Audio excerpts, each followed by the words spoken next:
How to use Notion for a trading journal. Most people or most traders don't journal properly, and that is because most traders know they should journal their trades, but very few people actually do it consistently. Not because journaling doesn't work, but because most journaling systems are either too complicated or too time consuming. Spreadsheets get messy, handwritten notes are hard to review, and complex tools end up abandoned after a few weeks. That's where Notion fits really well.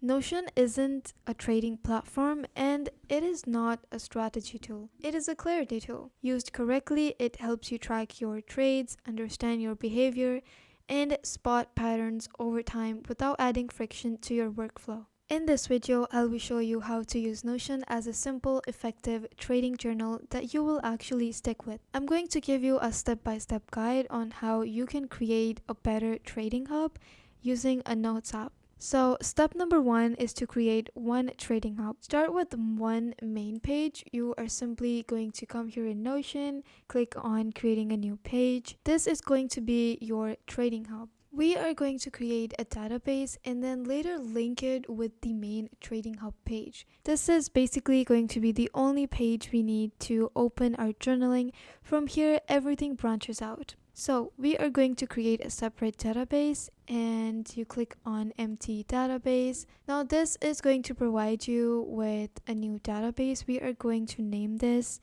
trades and simply type in our trades.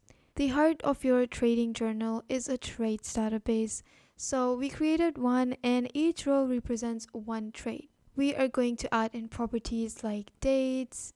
We're going to add a trade type like long or short. You can simply create your own properties as well, and we're going to add an entry and exit price with results or a strategy name. You can go ahead and do all of that. We're going to add the trade type, and you can simply even add files and media to add relevant deliverables. This gives you structured data without overwhelming you. And you can simply just start writing in your trades right here. Now, step number 3 is to journal the trade inside the page. Each trade should have its own page inside the database, and this is where the real journaling happens. Inside the page, you write why you took the trade and how you felt and whether you followed your plan. We gave it the name for the website trade. Once you add your entry date of when you started this and your trade type or even attach your deliverables,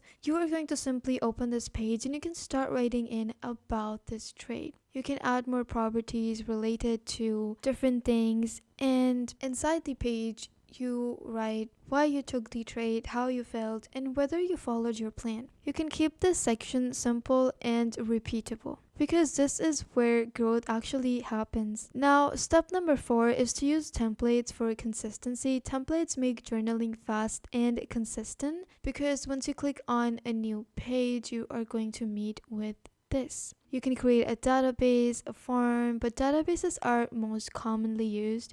And right here you can see some of the suggested templates. A simple template might include headings like pre-trade plan, during the trade, or post-trade reflection. This way, you're never staring at a blank page wondering what to write. All of the questions or clear instructions are going to be in front of you and you're just going to fill it in. Here we see a goals tracker, and this is the closest that represents our trade plans. We're going to simply click on this. We're going to add progress and continue. Right here, you can start changing your goals tracker to trades tracker so you get a better vision. Here you can keep editing all of these entries according to your liking. And you can also see by status what you have completed, what you want to complete, and which one is done. This makes it super easy and reliable. It's best you choose a template that you don't have to tweak out too much or it is going to be overwhelming and overcrowding. Step number 5 is tagging and filtering for insights. Once you have logged enough trades, Notion becomes powerful. You can filter by strategy market, or result to see patterns. For example, you might notice one setup performs better than the others, or that emotional trades perform worse. You're not analyzing markets here, you are analyzing your behavior. Now, step number 6 is to do weekly and monthly reviews. Journaling only works if you review it once a week or even once a month. Create a review page where you summarize, and once you've created all of these pages, let's create another database, and this is just going to be completely and directly the entries. So we're just going to add a date. We are going to add this as review. So once you are reviewing all of these files beforehand, and if you have to write anything that you think needs review or you need to work on, you can later just summarize your trades taken, what worked, what didn't, rules that you broke, adjustments, or your next period. You can even write this in a plain text, no formulas required, but using a database is just going to keep everything structured. Remember, you don't need to create too many unnecessary databases that later are not going to align with your workflow. Some common mistakes that you need to avoid while tracking journal is that tracking too many metrics at once. You don't need to track every little move of yours, you need to track the main target.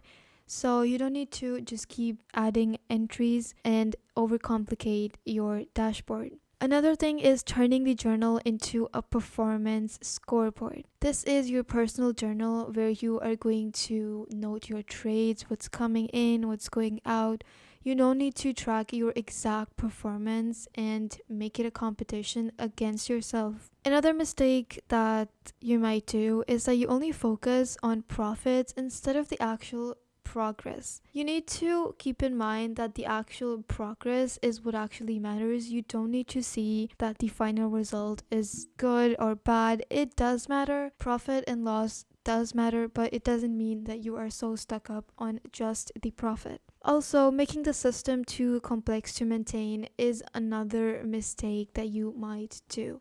So just keep everything simple. You don't need to keep it too simple that you are barely tracking anything or keeping anything organized or tracked. You need to add content here, but don't overcrowd it with too much going on. A good journal is one you can use even on bad trading days. Now, a trading journal isn't about providing how good you are, it is about becoming more consistent over time. Notion works well for this because it stays out of your way while still giving you structure. So, if you keep it simple, honest, and consistent, your journal becomes one of the best valuable tools in your trading routine. Before we wrap up, remember this: the best trading journal isn't the most detailed one. You don't need to add too much detail or overcomplicate it. You also don't need to add less data or material because you need to keep track of everything. You need to keep a balance. So, the best trading journal is the one you actually maintain and keep track of. Start simple, focus on your decision making and discipline, and let your system grow naturally over time. If this video has helped you understand how to use Notion for a trading journal, make sure to like the video and subscribe for more practical workflows and productivity content. If you have any questions or more suggestions regarding these tutorial guides, or more AI productivity tools, or regarding trading journals, you can leave a comment below. Thank you so much for watching, and I'll see you in the next one.